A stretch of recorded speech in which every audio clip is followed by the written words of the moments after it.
देखिए, मेरा बयान बिल्कुल उचित है।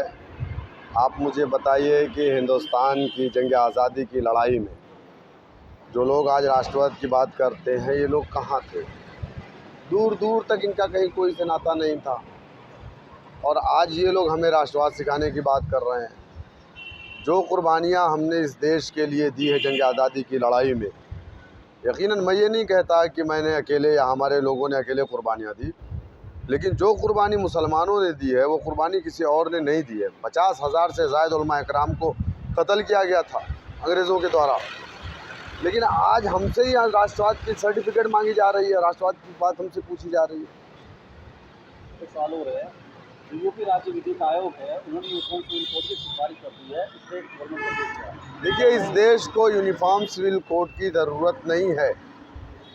इस देश को जो नौजवान युवा है उसे रोज़गार की ज़रूरत है, महंगाई कम करने की ज़रूरत है।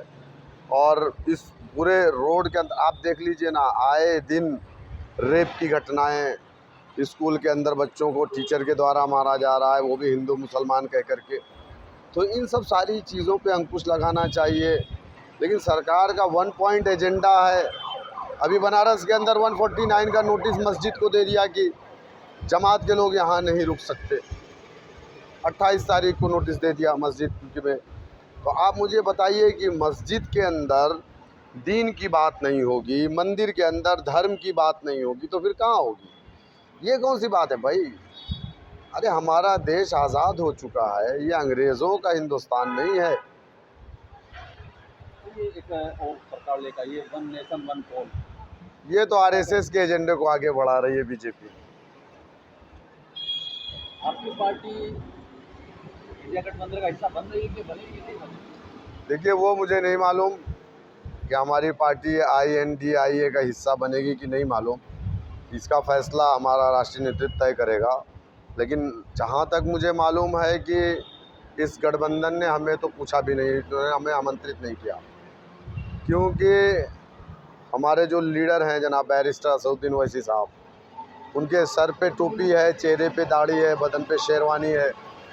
तो इनको मुसलमानों की जो लीडरशिप है उसको ये लोग अछूत समझते हैं। मुस्लिम वोटों के ये सौदागर हैं, इनको सिर्फ मुसलमानों का वोट चाहिए, लेकिन ये नहीं चाहते कि मुसलमानों का पॉलिटिकल एम्पावरमेंट हो, इसलिए इन लोगों ने। लेकिन आप ये बात जान लीजिए कि उत्तर प्रदेश के अंदर MIM को या BSP को इग्नोर करना इस गठबंधन को बहुत भारी पड़ेगा। 2019 के इलेक्शन में समाजवादी BSP के अलायंस के बाद 15 सीट इनको मिली थी। किसको? सपा बसपा गठबंधन को।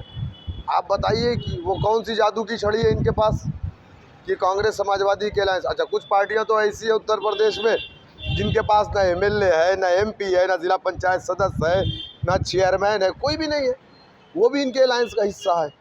आप बताइए, उत्तर प्रदेश में हमारे पास 88 कारपोरेटर हैं, हमारे पास चेयरमैन हैं, हमारे पास सभासद हैं, हमारे पास 24 से 25 ज़िला पंचायत सदस्य हैं।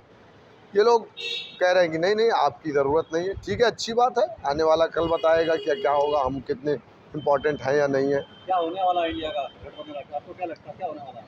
मुझे नहीं लगता है कि ये अलायंस BJP को रोक पाएगा।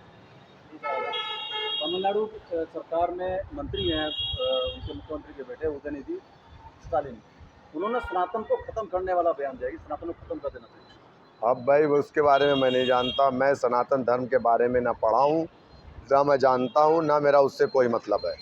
जो लोग उस बारे में पढ़े हों, जानते हों, आप उनसे पूछिए।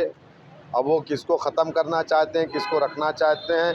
ये देश सभी धर्मों के मानने वाला देश है, और किसी को ये राइट नहीं है कि वो ये बात कहे कि मैं इसको ख़त्म कर दूंगा, उसको ख़त्म कर दूंगा।